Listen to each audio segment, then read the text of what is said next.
So there's one question for brothers who are reverts. Those are the only people I suspend my opinion for. They are reverts, meaning it's their English people. They've embraced Islam. An Englishman who's embraced Islam. He doesn't have another country. Maybe those people we can have a discussion with them. This is their country. England's their country. This is their land. This is their mother and their father, and everybody lives here.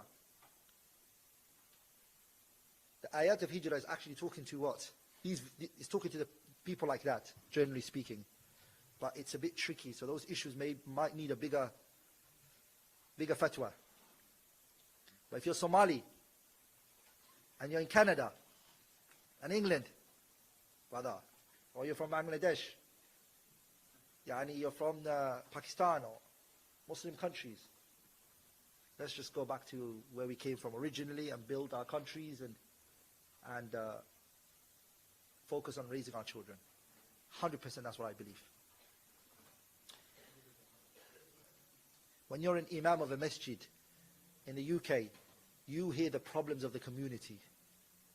And if I told you the stories that you hear, and the qisas, the stories that you hear, تَخْشَعِرُّ مِنْهُ جُلُودُ الَّذِينَ يَخْشَوْنَ رَبَّهُم.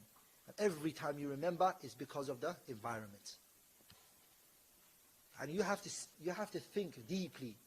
Why would a non-Muslim country open its borders for people of different ethnicities and allow them to live in their country and give them citizenship? Okay? They know over time you're going to be one of them. Are we all together? Sheikh Mahmoud Shakir has a kitab called Risalat fi Tariq ila Thaqafatina. Mahmoud Shakir. When he was talking about the attack on the Arabic language and the Arabic legacy, he mentioned how the French who colonized Egypt, they were taking some of the educated scholars of Azhar, and they would take them to France, and they then would show them buildings and constructions and infrastructure and the university and everything, and brainwash the person. And guess what? They would send him back to Egypt. And Taha Hussein is one of those people who came and then said that the Arabic poetry that the Arabs have, all of it is made up. And we have speakers who studied in Medina University, and then they went to a prestigious university in America or in that country, and the same thing happened to them. Are we all together? And all of this comes from where? Where does all this come from? It's a systematic thing. These countries, you have to understand, brothers, they colonize continents.